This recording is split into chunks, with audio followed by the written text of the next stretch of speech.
this unit circle. Radius is 1 with the key angles. The key angles are drawn in for you.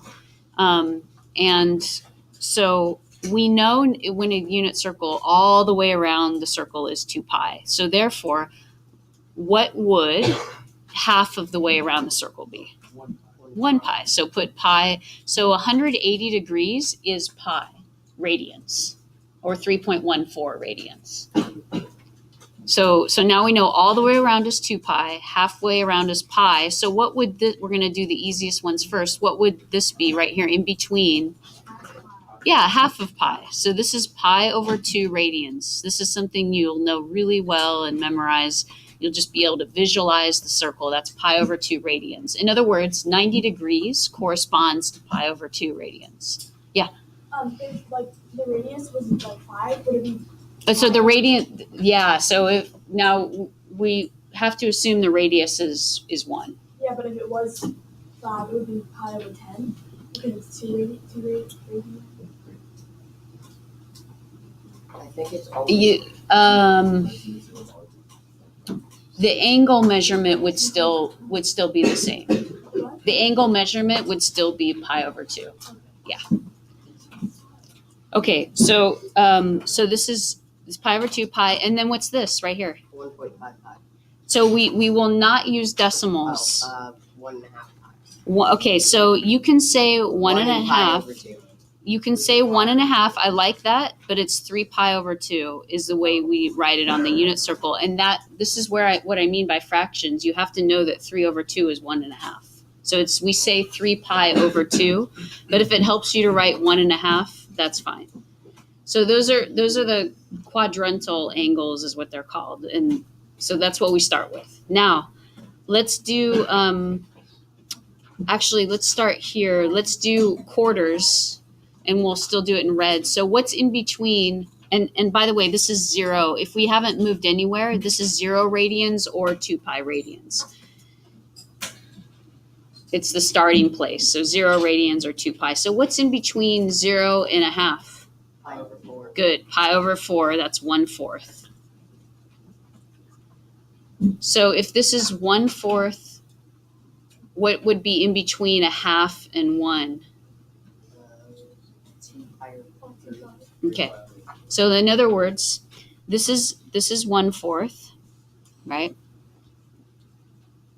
This is 2/4. 5 pi over, no wait, 3 pi over 4. So this is 3/4, 3 pi over 4. 3/4. We're going to go all the way around in fourths because these are the middle positions. 3/4. This is 4 over 4, and I'm just going to write it in so you can see it, but we already have it, right? 4 over 4 is 1. So then what would just continue? 5 pi over 4, right? 5/4. And then this is 6/4, but I'm going to write 6/4, but that's the same thing as 3/2. And that's what you have to be able to see quickly. And so what's this? 7 pi over 7/4, 7 pi over 4. And then just to double check, this is 8/4, right? Yeah. And so we've gone all the way around, which 8/4 is 2. So now we're going to use a different color. We've done all the fourths. We're going to do the rest we can fill in by just using, no, we're going to do this. We're going to do thirds next. So let's switch colors. Okay. So how many thirds are there in 1? Like how many? Yeah, this would be 3/3, right? So where is 1/3? Is it this one or this one? Yeah, where I am right now. So this is, can everyone just visualize that this is 1/3, this is 2/3, and this is 3/3. And we're going to keep going in thirds, but yeah, in a different color. Yeah. So let me highlight these so you can see dividing it up into thirds. It's like a piece of, it's like a,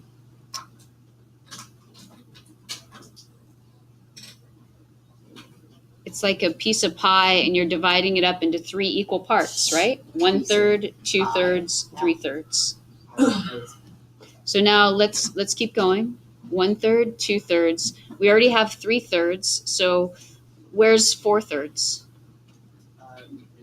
Is it this one or this one? That one. It's this one. They're basically the ones that are further away from the x-axis. It forms an The X. the thirds are further away from the x-axis. So this is 4/3.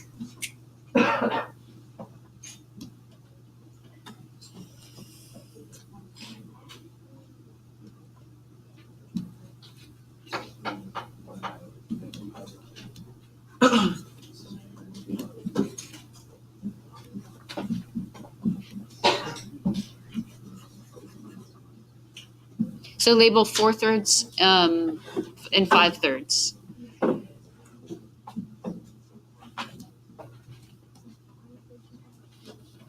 So 4/3 should be here and 5/3 should be here. Okay?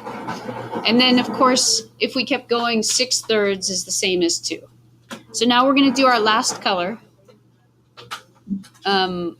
We'll do this in blue. And I'm going to erase these. Okay, now we have to visualize 6, okay? The 6 are closest to the x-axis. This is the x-axis. So, so in blue, I'm going to try to highlight the 6.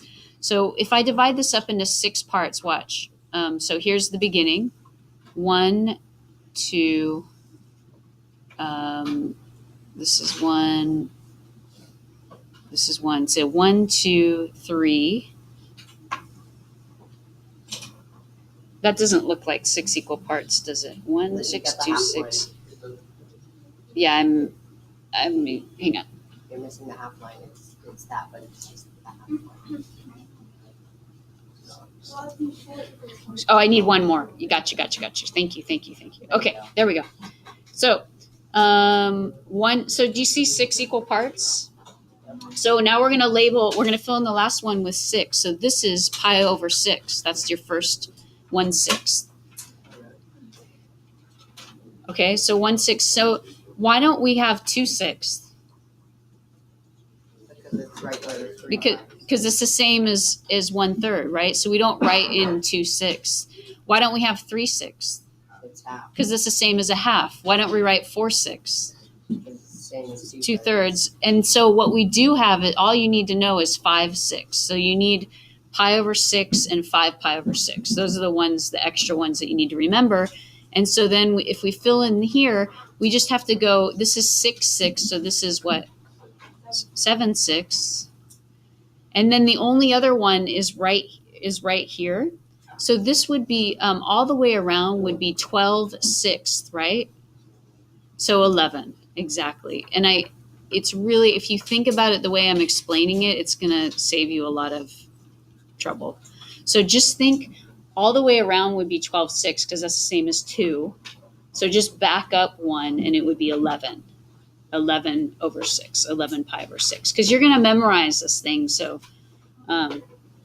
okay. So now we have everything in radians. Now the easy part, I wanted to do the hard part first, is let's fill in the degrees. And then you'll see the connection tomorrow to special right triangles. So let's try to find, let's do this in black maybe. Okay, so pi over 6 radians corresponds to 30 degrees. So our first critical angle is at 30 degrees, and we'll see soon the special right triangles. This is actually, you can see, yes, good, it's 45 degrees, you can see it. How many degrees is this? Right here? Yeah, 90 degrees.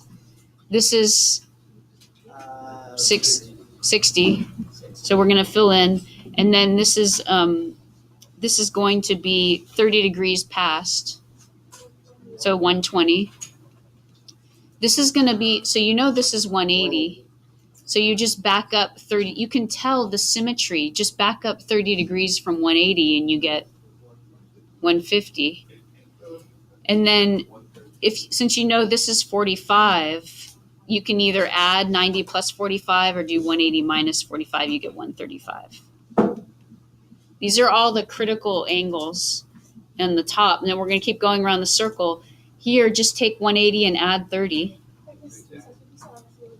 Yes.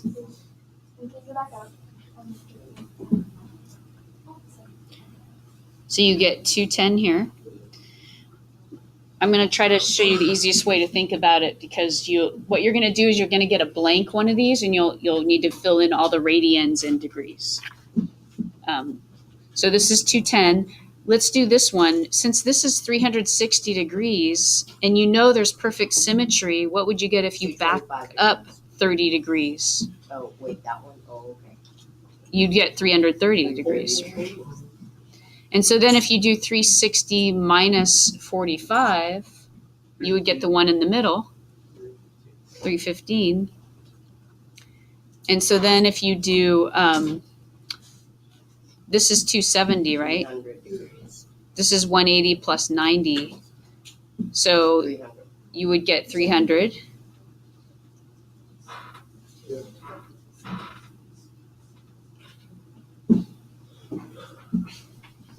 And I would just go 60 degrees back from 360. And then I'd do 180 plus 45 gives you 225. And I would do 180 plus 60, which is 240 degrees. Okay, so we have all the radians and degrees.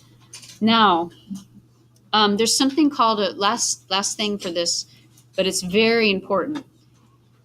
We'll add to this thing later. There's still a whole nother part to it. But to save ourselves memorizing too much, there's something called a reference angle.